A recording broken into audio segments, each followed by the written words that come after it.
It's a question of pulling it together and targeting it.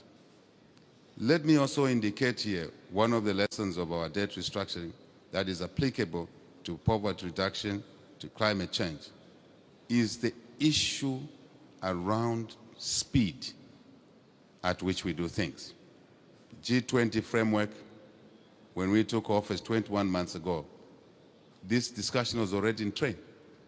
Now we've been in office 21 months. Yes, we're very pleased that it happened yesterday. But for the countries that are coming after us, there's need to expedite the processes.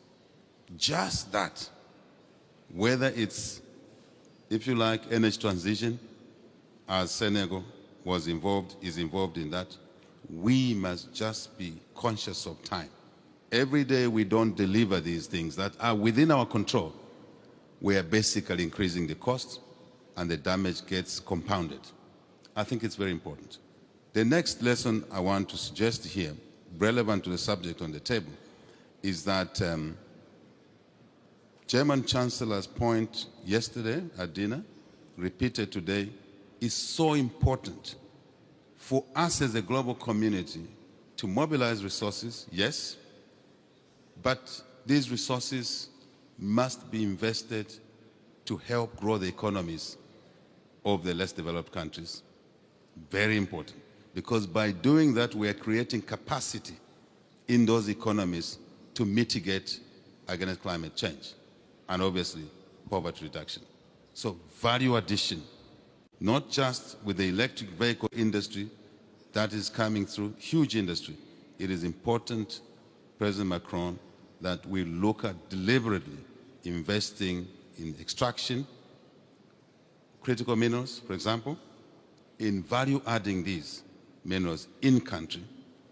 Obviously, that will help the growth side of the GDP, create jobs, business opportunities for the transactional chain in there, if I may call it that.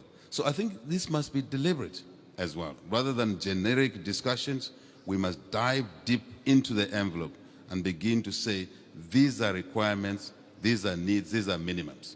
And it will mutually benefit, as somebody said yesterday, not to polarize the conversation, the North and the South. It will definitely, if it's structured properly, benefit the North, the South. And that's not the debate we must be engaging in, but mutuality for greater good, for a safe world, for a world that we can pass on to the next generation in a responsible manner.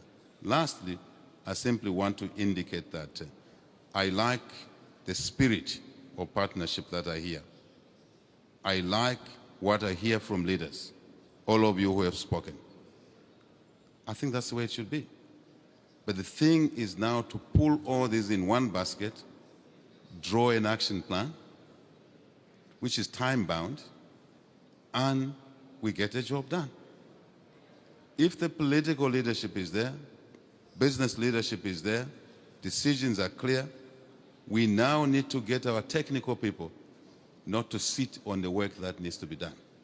So supervision, monitoring is important. Lastly, and this is the last one really, I want to thank what I hear from the Chinese Premier, what I hear from Secretary Yellen, and indeed all the leaders that have spoken on the issue of conflict. We cannot achieve what we want to achieve if we allow our global community to focus time, resources, everything, technology, on conflict. I think there's a duty for us all to keep our individual countries peaceful, out of conflict, and not export instability to other countries, neighboring or far away. As we now know, instability anywhere is instability everywhere. I think it's very important that we work on that issue and focus the resources, focus the time, and all the other capital provisions on the development agenda to mitigate climate change, to reduce poverty. And I must also indicate here, the cost of capital must sit in this basket, that it must be lowered.